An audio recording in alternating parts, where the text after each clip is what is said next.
বছর পাঁচেক আগে সামাজিক রীতি মেনে বিবাহ বন্ধনে আবদ্ধ হয় মানিকচকের কামালপুরের বাসিন্দা রীতার সাথে ডোমহাটের অরবিন্দ।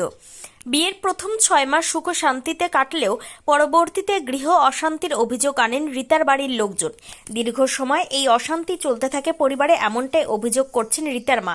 ইতিমধ্যে তাদের একটি পুত্র সন্তানও রয়েছে, কিন্তু গত বৃহস্পতিবার হঠাৎই শ্বশুর বাড়ি থেকে নিখোঁজ হয়ে যায় রীতা। খবর চাউর হতেই মাথায় চিন্তার ভাঁজ রীতার পরিবারের। ইতিমধ্যে মানিকচক থানায় একটি লিখিত অভিযোগ দায়ের করে। তবে এটি নিখোঁজ না পরিকল্পিত খুন, এ নিয়ে দ্বন্দ্বে রয়েছে পরিবার। মানিকচক পুলিশ প্রশাসন বিষয়টিকে খতিয়ে দেখুক, এমনটা আর্জি রাখছেন রীতার পরিবার। করতো কে মারধর করতো?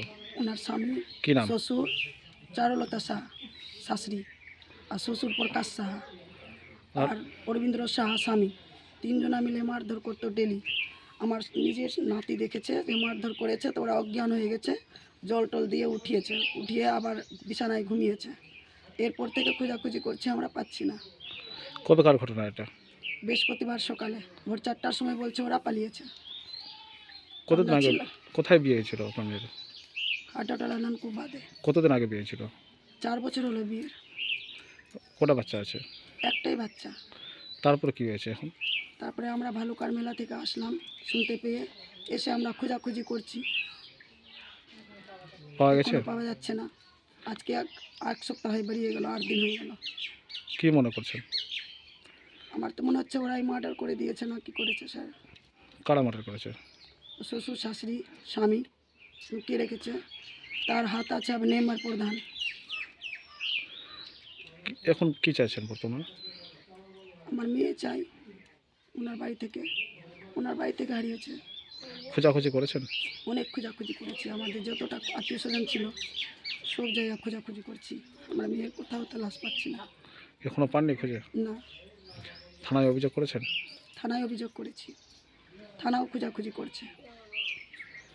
আচ্ছা, মানে বিয়ের পর থেকে কি এই ধরনের মারধর করতো আপনার মেয়েকে? একটা কথা স্যার, ও বলছে যে ওনার মেয়ে পালিয়ে গেছে ভোর 4টায় ছেলে নিয়ে, তো ও জানে যখন বিয়েটাকে আমার বের করে দিচ্ছে না। আর ও বলছে আমাদেরকে না জানিয়ে ওর বাপের বাড়িতে ও মিসিং কেস করে দিয়েছে। মিসিং কেস করে তারপরে ছেলেটাকে নিয়ে আমার উঠোনে এসেছে। ঠিক আছে, আপনার নাম? আমার নাম করুণা বসাক। সেদিন 18 তারিখের রাত্রে মারধর করে আমার জামাইদা, ওনার শ্বশুর আর ওনার শাশুড়ি। তারপর থেকে আমার দিদিকে আমার ভাগনা বলছে যে আমার মা বেহুঁশ হয়ে পড়ে গেছিলো, জল টল মেরেছে, আমার দিদি উঠেনি। উঠে যাওয়ার পর আমি মা করে ডাক দিয়েছি, আমার দিদি আমার মা কোনো সাড়া করেনি। তো আর পর থেকে আমি ঘুমিয়ে গেছি, সকালে উঠে দেখছি বাবাও নাই মাও নাই। তারপরে কিছুক্ষণ পর আমার বাবা আসলো, মা তারপর থেকে আসলো না। আর আমার বাবা বলছে যে মা নাকি ফোন নিয়ে গেছে। তো ফোন নিয়ে গেছে, তো আমার আবার ভাগনাটা বলছে যে আমি দিদির বাবার কাছে ফোন দেখেছি সকালে যখন সূর্য উঠে, তখন আমি ফোনটা দেখেছি বাবার কাছে। তারপর থেকে আমি আর মাকেও খুব দেখতে পাচ্ছি না। আর রাত্রিবেলা মেরেছিল আচ্ছা, সবাই মিলে। তো ওই ফোনে কি আপনারা যোগাযোগ করেছেন? ওই ফোনে যোগাযোগ করেছি আমরা, সারাদিন ফোন লাগলো না, সারাদিন সকাল থেকে ফোন লাগিয়েছি, ফোন লাগেনি। রাত্রিবেলা 8টার সময় একবার ফুল রিং হয়েছে, একবার হাফ রিং হয়েছে, তারপর থেকে আবার ফোন লাগাচ্ছি, ফোন তোলা যায়নি। তারপর থেকে ফোন লাগাচ্ছি, তার ফোনটা ধরছে না। তারপর থেকে ফোন লাগাচ্ছি, এখন পর্যন্ত সুইচ অফ আছে ফোন। আচ্ছা, কোথায় বিয়ে ছিল আপনাদের? মানকুদ বাঁধ, হাড্ডাটুলা। কার সাথে হয়েছিল? অরবিন্দ শাহ। কতদিন আগে হয়েছিল? 4 বছর হয়ে গেছে। কতদিন থেকে এই পারিবারিক সমস্যা লেগে থাকতো ওদের? মিনিমাম বিয়ের 6 মাস ভালো চলেছে, তারপর থেকে এই সমস্যা চলছে।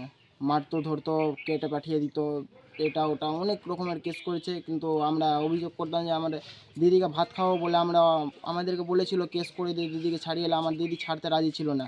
যবেই মারতো ধরতো, আমার দিদি আমার ভাগনাকে নিয়ে আমাদের বাড়িতে এসে উঠতো। এবার মেরেছে না কি করেছে, তো আমার দিদিকে আমরা পাচ্ছি না। কতদিন থেকে নিখোঁজ আছে? আজকে 1 সপ্তাহ হয়ে গেল। খোঁজাখুঁজি করেছো? খোঁজাখুঁজি সব জায়গাতে করেছি, কোথাও পাইনি। কি মনে হচ্ছে?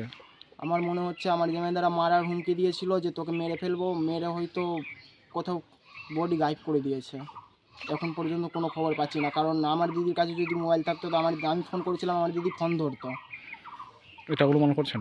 আমার মনে এটাই যাচ্ছে যে ওরা মেরে ফেলে দিয়েছে, কারণ ওরা কথাতে বলতো তোকে মেরে ফেলে দিব, তোকে পুকুরে ভাসিয়ে দিব।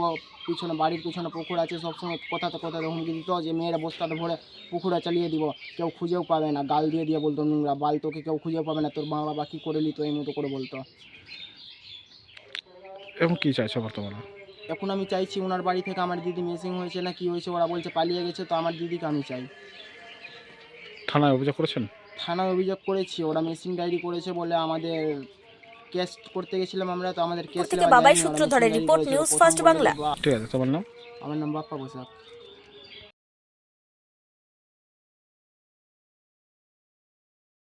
নিজেকে নতুন করে আবিষ্কার করতে চান? প্রতিদিনের ক্লান্তি থেকে নিজেকে সতেজ করে তুলতে চান? তাহলে diamond hair and beauty ladies পার্লারে আপনাকে স্বাগত।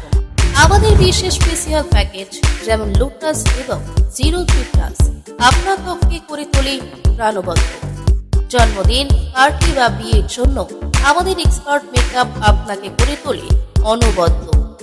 হেয়ার কাটিং, কালার এবং ট্রিটমেন্টের জন্য আমাদের কাছে রয়েছে সেরা সব সমাধান। এছাড়াও ম্যানিকিউর, পেডিকিউর ও ওয়্যাক্সিংয়ের মতো সব ধরনের সেবা আমরা যত্ন সহকারে দিয়ে থাকি। আপনার সৌন্দর্যের প্রতি আমরা প্রতিশ্রুতিবদ্ধ। আজই আমাদের সাথে যোগাযোগ করুন এবং সেরা সেবার অভিজ্ঞতা নিন।